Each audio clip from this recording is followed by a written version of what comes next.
Struggling to conceive? Pinnacle Fertility Ohio offers personalized concierge fertility care, expert guidance, and a dedicated navigator for support every step of the way. No wait for starting IVF. Book now at rgiohio.com, where families start and dreams of parenthood are realized. Welcome to the Keri Croft Show, and welcome back to our Infertility Series, a space where we're holding honest, unfiltered conversations about what it really looks like to build a family when the journey doesn't go as planned.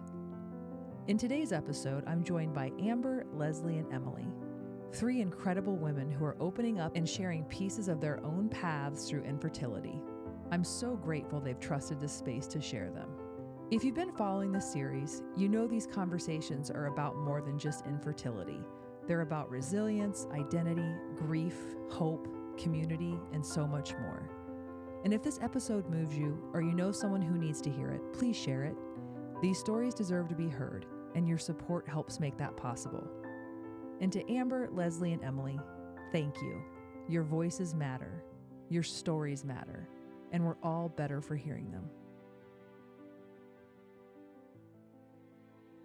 My name is Amber, and my story starts several years ago when I decided to take a chance and take a new job outside of my typical normal schedule, routine, what I knew.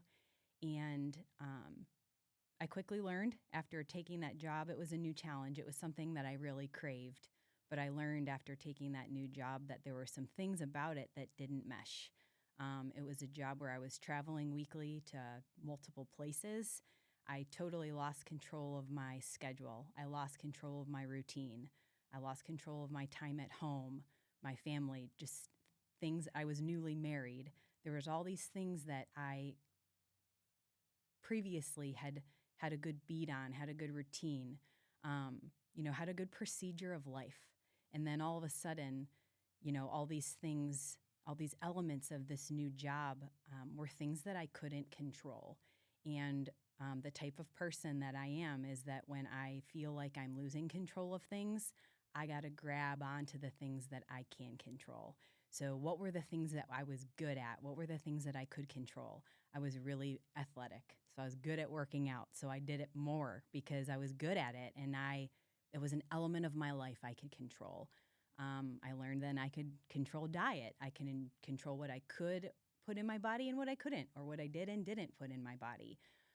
And as that job continued to be not a good fit for me, I did find an element of my life that I could control and I could be good at in the midst of a lot of uncertainty. So it got to a point then where I was, trying to be ultra healthy with becoming fit and eating the right things. But then it became a point to that my my craving to be more healthy and more fit then put me into a place where I was so unhealthy. So I was physically healthy, sure, but even not then, I was unhealthy physically to a point where it was hurting myself. And I was mentally in such a dark place where that's where I thought happiness and success was this ability to control things like diet and exercise. So, what became important to me then was how fit I was and how small I was. And now I can even verbalize those things where for so long I couldn't. But I think back to that and I'm like, what the hell was I doing? What was I thinking? But in the moment, that's what was important to me. And that's for whatever the reason where I was finding my worth. And, that went on for years. I did shed the job, but the craving for that level of fitness and what you did and did not put into your body, it ruled a lot of things in that physical part. And amidst all of that, of course, I lost my menstrual cycle because I didn't have enough body fat to sustain it.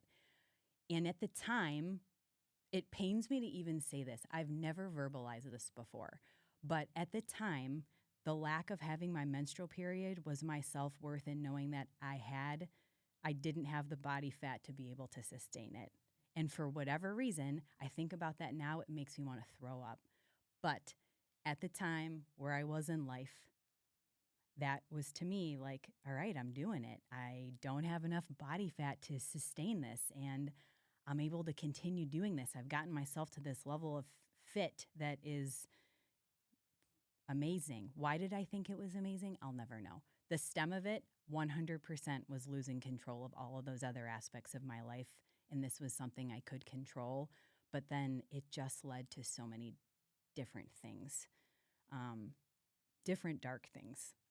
But then, you know, after struggling through that for probably about 3 years, to be very honest, a lot of things happened in life that kind of led me to my healing. Started with myself, my mental capacity, my well-being, but then the desire with my husband. I had always wanted a family, and I got to this point for those couple of years where it wasn't important to me anymore because of this other, to me now, I'd say it's like gross that I was so worried about that and I cared about it. But I did. And the fact that I can even say that now is such a growth for me because I hid it for so long. Now it's my story and I accept it and I'm proud of it because I'm out of it. And I have this family that I love more than anything. And it's just given me so much joy and I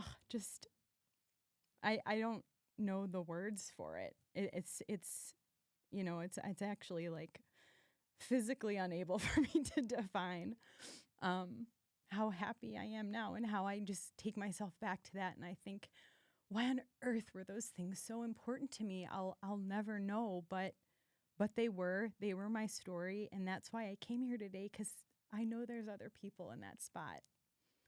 And I beg you, I beg you to think about that. Your future self, what you want for yourself long term. But, then I had this whole new journey of healing and getting my period back, which took a really, really long time. You have to get your mind right with getting healthy, gaining weight. But for me, it's very important to stay healthy and stay fit and stay exercise and continue exercising. You can't just be like, all right, now I need to go gain 15 pounds. Like, let me do this. It's such a mental screw, but it's also so important. And you learn so much in your journey along the way. And once I got to the point where I started really healing myself and my body and trusting myself again, trusting my body again, I had really then started to get to a point where I didn't want my body to hate me. Like there was like this, like she has her own identity. And there's so many parts of healing too that was, of course, mental, of course, physical, but then like I wanted my body to know how much I loved her and appreciated her. And she took me on this journey and it was wild and it was self-inflicted, but she withstood it with me through the whole thing. She was there the whole time. She held me. She was strong and she got me through it. And for that, I wanted to then like, how am I going to get you back? Like, how do I gain your trust back? Because I really screwed with you for a long time. So there were so many different elements of healing. Among this, trying to get my period back and, spending a lot of time with my OB and talking about this with her, counseling things of my own, that just finding my faith in really growing in my faith. There are just so many different facets of this healing journey. But ultimately, it wasn't all natural. I did need some help with some different fertility medications to get me over the hump, to get my period back, to get me to a point where I was ovulating consistently. Like none of those things came naturally to me once my healing started to take place. So then the focus shift away from my healing of my body and how are we going to find this pregnancy? Like, how is this going to happen? Like, how I'm all over the place with my period. I'm here, I'm there, I'm everywhere, but I'm not where I need to be in order to conceive. So then we started to utilize Clomid, which I know many people have used before. I got pregnant. My first wasn't my first, but in trying Clomid, I think it was like my third round of using Clomid, and I got pregnant, and I was scared to death. I took a pregnancy test on a Sunday afternoon when my husband was at a Browns game. I'll never forget it. And like, it was faintly positive. And I thought, is this what? Like, what do you mean? I've been like, how could this be? We've been on this journey and going through this for 4 years between getting my period back and then trying to conceive. Like, am I really pregnant? Like, how can that be? Is this what it looks like? And I remember texting two of my best friends that knew everything about this. And they're both like, that's positive. Like, any little bit is positive. And I went into this state of shock. And my husband came home from this Browns game, and I was vacuuming like a mad woman. I'll never forget it. And he was like, what on earth is wrong with you? And I showed him, and I was like, it's so weird. I was so scared that I was mad. Like, I can't even explain to you, like, all these years of this pain and going through, like, trying to get my period back and what fertility looked like for us. And then all of a sudden I had this positive pregnancy test, and I didn't know what to do with myself. It was crazy. So then a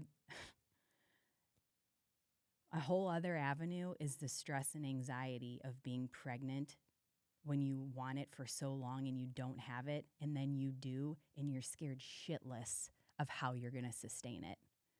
Every single day, I was a mess. Because you can't control it. And just like I'd said before, like, I spent so much time gaining the trust of my body back. I kept being like, I really screwed with you for a long time. Do you remember? Do you know how to sustain a pregnancy? Did I screw you up enough where you don't know how to sustain a pregnancy? Did I do that? Is this going to be my fault if something happens? I struggled with that the entire first trimester, quite honestly, the whole pregnancy. I was so scared. I was so anxious. And I couldn't understand why at that point then I would talk to some of my friends and no one was that stressed about it. Like, they were in the beginning. They were like, people got it like the first couple of months, but then they were just like loving life and enjoying pregnancy. And I wanted to be there so badly. And I was like, I enjoyed every minute of it, but I also always had this fear and anxiety and this stress on my mind all the time.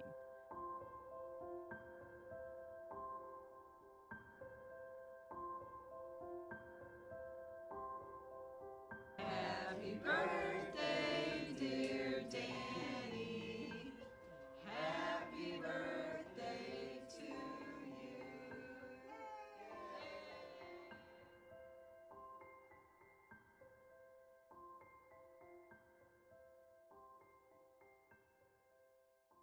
My name is Leslie. I'm 54 years old, proudly. I have two boys that are 21 and 24. So it's quite a while ago that I went through this. And it was shocking that I had infertility. My mom got pregnant early and easy. And so I had no thought that I was going to have trouble, you know?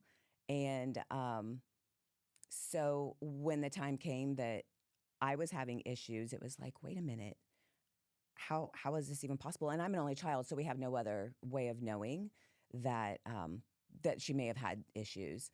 So we just kind of, we tried for 2 years, and nothing happened. Not even a thought, not even an inkling.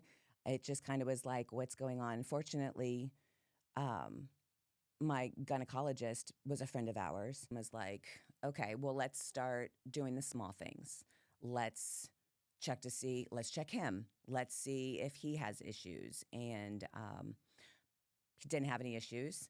And then checking me, and to the best of my knowledge, I didn't have any issues either. So he decided, let's start doing Clomid. So I was taking the Clomid meds to try to get things moving. And, it'd be the checking my temperature. I went through the whole thing of, before we went to him, I did the whole checking your temperature, going to bed, seeing what the temperature is, waking up in the morning, seeing what the temperature is. Am I ovulating? All those fun things that we get to do to see if things are working. And, it was the middle of the day calls where you're like, honey, it's time, come home. And, he'd come home and, you're trying to make things as intimate as you possibly can. But really, let's be honest, like, you got to do it. Let's just do what we need to do. And, there would be those moments where it's like the pressure's on you to do, and now the pressure's on him to do what he needs to do. And it's like, do I need to move? Do I need to do this? Do I need to, what's going to make you more comfortable? And it gets to the point where you're like, just be quiet. Just let me do my thing, right? And, so there's that intimate part of the whole thing. And then, you're hearing all these old wives' tales. When you're done, put your legs up the wall and all that fun stuff. So you just feel for the woman, you feel very vulnerable. You feel it's so mechanical and kind of just disheartening. Kind of, you're like, this isn't the way it's supposed to be. And that's when you kind of go to a place where you're like, what's wrong? You start questioning what's wrong with me. And that, like, we question everything we do that isn't working out for us. Why is this happening? And, all the while, seems like everybody else is getting pregnant. Your best friend's getting pregnant and you're trying to be happy for them. And you're just sitting back and going, I just want to do this the normal way. Like, I just want the idea, the element of surprise, and you don't get that. So when all of those didn't happen, that's when we started then him going off and having to go to the fertility clinic and, having the sperm spun and all those things, racing over to stick it under, to go get it and put it under your armpit and then keep it warm and run to the doctor's office. And we eventually had to go into doing the IUI. So basically taking, as my ex-husband said, it's taking the turkey baster and basically dropping it off at the front door in hopes that something's going to happen. And so the first time it took with my first son, which was great. It was wonderful. We had a great pregnancy. I loved being pregnant. And then with my second son, it took several times to work. And that again, it's like, come on, like, why can't I just do this next one the right way, whatever the right way is these days, right? And so we worked on that a couple times, and sometimes there was a moment where you were like, do I want to keep doing this? Do I just want to give up? Or do we just, usually they say, if you just don't think about it and you're not in the moment, it just happens. And, we did that for a while before we decided we want to do. Like, my boys are almost 3 years apart. So we waited some time, obviously, and decided, well, here we are. We got to do this again. So finally got pregnant with him. And again, pregnancy was fantastic. It was just the getting there that was difficult. If I had advice to give to people who are getting married, trying to get pregnant, any of that stuff, I always tell them, don't assume that it's just going to happen naturally. first of all, just be aware that in the world that we're in, given all the stuff that we have going on, that our bodies are they're going through transitions, and we may not be able to get pregnant as quickly as we think we can. Just because your mom did doesn't mean that you will. So I just tell them, be prepared. Know that it's not your fault. Know that it is normal. There are more people out there than you know that are going through this same situation, and to reach out to those people. It can tear a couple apart if you don't have a good support system. And thankfully, my husband was great. He was very supportive. He was like, whatever we've got to do to get it done, and go from there. Just have a good support system. What I would tell people that are your support system, I would tell them to not say that you understand, that you or that you know what we're going through or what they're going through. I would say just have a listening ear and let the person speak on how they're feeling, and let them just be heard and feel like they're in a safe space. I've learned that you learn patience, and you learn to appreciate what you have to work really hard for. And they're the best part of my life. They're amazing humans, and they're adults now, so it's like you look at them and you're like, I did everything I possibly could to raise these two great humans, and they're doing fantastic. So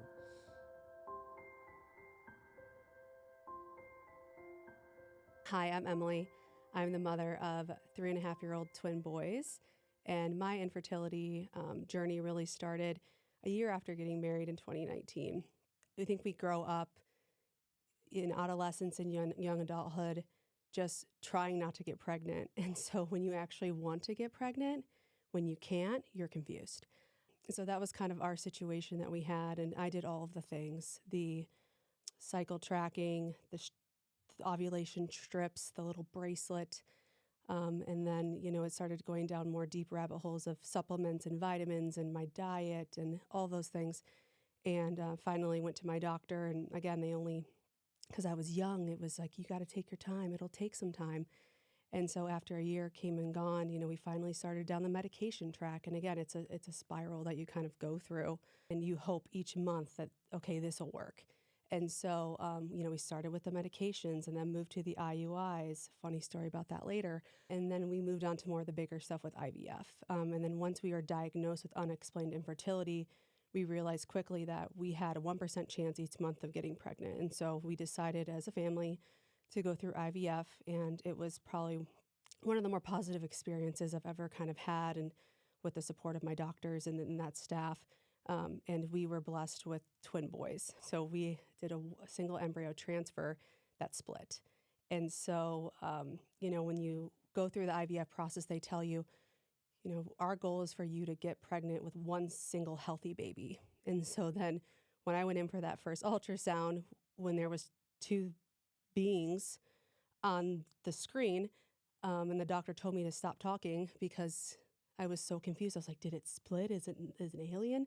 To hear they're having identical twin boys, you immediately are now in a high-risk category. And so I feel like my whole kind of journey has been a challenge, but I think I've gotten stronger because of it. I was very blessed to be able to freeze some embryos. I've, had some loss since then, but now I am pregnant again. And so I'm very blessed to have, this as an option for our family. And I am also very excited to close this chapter. My journey impacted my mental health greatly. I became a very shell of a person. And when you have friends and family around you getting pregnant, it's hard not to feel that jealousy. And kind of you step away from the situation and ask yourself, why me? Like, why is this not happening to me? And I still think that impacts me today, because how I carry myself, as a mother and as somebody who's going through a pregnancy right now, I'm not who I'm used to being. I think infertility robs you of all that joy, because you always have the worst case scenario in the back of your head. When I was pregnant with my boys, I truly didn't feel relief until I was holding them. Because again, you just think your mind just goes to the worst place possible. And so I really think that my mental health has taken a huge hit in this stage of my life, but I am confident that, I'm almost there and we're going to start in this next stage in life and I can kind of start to be myself a little bit more again. My kids were born. My mother, who had twins, my brother and sister are twins, she knows what she's doing. I typed out a 4-page letter when I was leaving for one weekend of like what to do. And it was just my anxiety and it was my way of like coping with the situation. But if there's one person in the world I can trust, it was my mom. And for that to even impact my trust in her, I was like, who are you? So it's, yeah. And it's even today, people are like, are you so excited? And I'm like, no, not really. I'm very grateful, but I also have this anxiety in my head because again, I've also seen where things aren't always perfect and go, perfectly. And you always have that thought in your head. The one thing I've learned though is that every story is different. And just because it happens to one person doesn't always necessarily mean it happens to me. But my problem is then I do put that in the back of my head of that could happen, not that it's going to. So a specific memory that I had was when I was pregnant back in 2023. And, at that point, the world was back open. We were being social. We were going to do a frozen embryo transfer, but you still have to do medications with that. And so while I'm very open, I still get very private during that process because I don't want people to be cycle tracking me or tracking my appointments because, again, I just want to have control of kind of that narrative. And so when I was going through the frozen embryo transfer, I still had to do these progesterone shots after they did the transfer. Well, we had all these plans. And so something with progesterone shots is you have to get shots in your butt every night the same time for like weeks. And so our friend had a birthday party and it obviously was past 8 p.m. And so I had to take my husband, sneak up to one of the kids' rooms at our friend's house and have him give me a shot. And I think people saw us come out of that bedroom and they're like, what the heck are they doing? And little did they know, like I had needles and alcohol prep pads and oils in my purse. And, I was so anal about making sure that I had that shot on time. And so again, your mind just goes into hyper mode of like, I have to do this or something's going to happen. And then the other story is I, got the opportunity to interview for a job out in San Diego and I was doing the progesterone shots. Well, that required me to give myself a shot. And I was typically used to doing the ones in the stomach, but not the ones in the butt. And you can't really do the shots in the butt by yourself. It's almost near impossible. And so the other place you can do it is in your thigh. Well, 8 p.m. came about and I was actually on the flight to San Diego. And so I had to go into the bathroom on the flight, 30,000 feet up in the air, and pump myself up enough to stab myself in the thigh while on a flight. And it was one of those situations where I stepped back and I'm like, you're such a badass for doing this, but like, I can't believe you had to do this.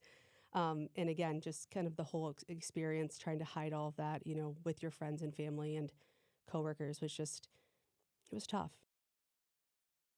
Some advice I would give anyone going through this journey right now is to advocate like hell for yourself. I think that you are the only person who knows your body and your needs better than anybody. And so what I've learned through this whole process is that no one's going to have you or make you do any of these steps within your fertility journey. You have to really advocate and ask for it for yourself.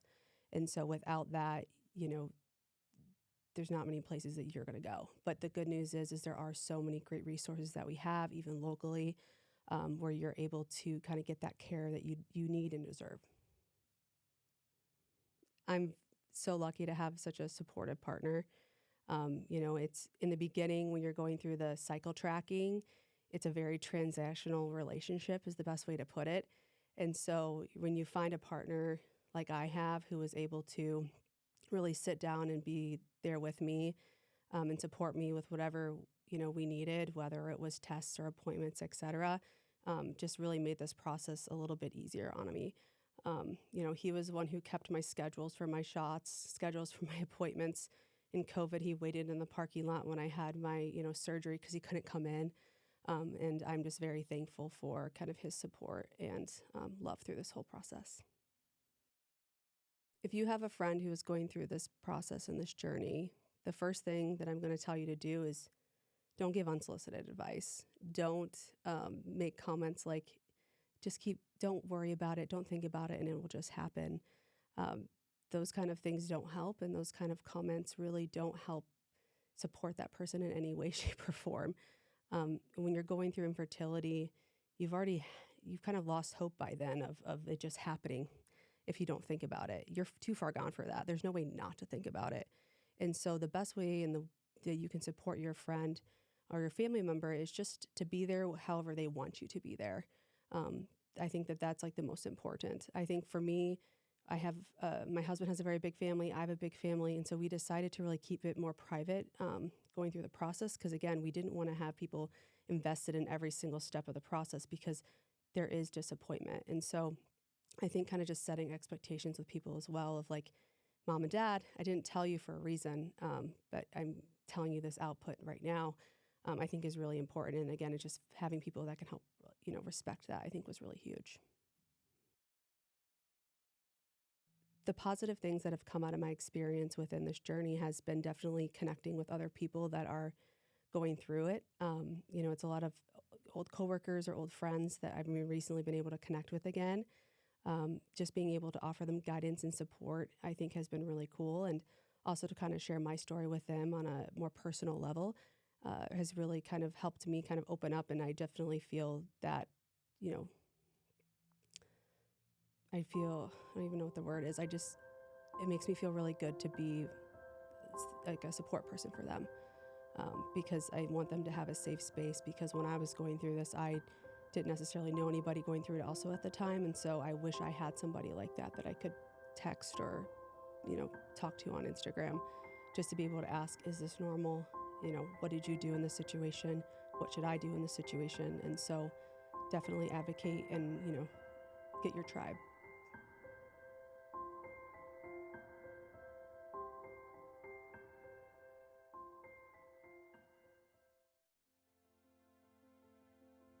If you're still listening to this episode, thank you. These stories are powerful, and if they hit home for you, or if you know someone who needs to hear them, please share the episode. That's how we keep building this badass, supportive community of ours. If you want to learn more about what I'm over here creating, head over to kericroft.com. And if you ever want to connect, shoot me a DM or an email at keri@thekericroftshow.com. I would seriously love to hear from you.